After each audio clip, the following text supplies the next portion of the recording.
One problem intended for middle schoolers that you might be interested by, and you could try solving it before I solve it by pausing the video right now.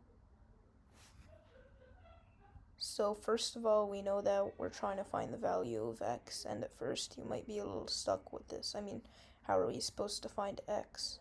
But you might notice here that we have x minus 1 to the power of x minus 1, and this could really be simplified into y to the power of y, with y representing x minus 1.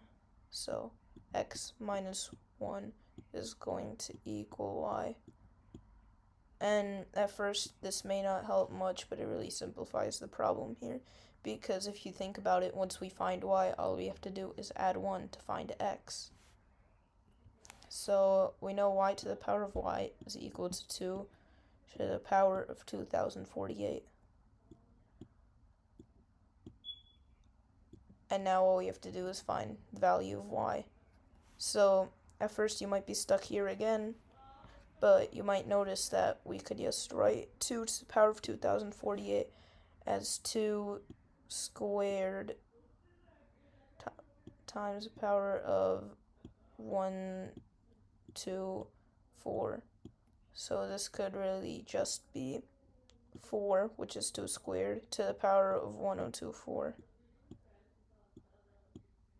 And that's equal to y to the power of y still.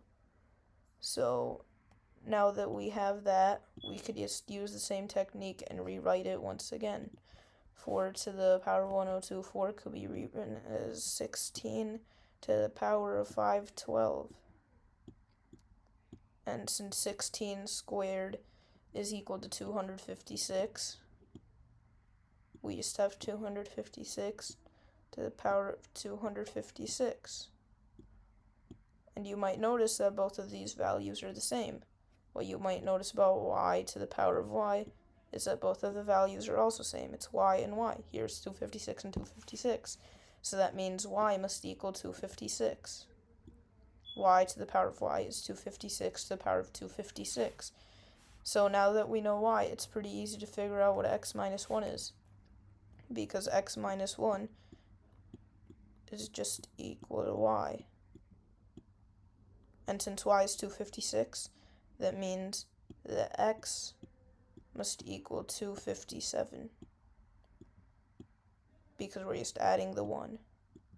So this is a pretty simple problem, but it does require some prior knowledge here. So I hope you enjoyed this problem.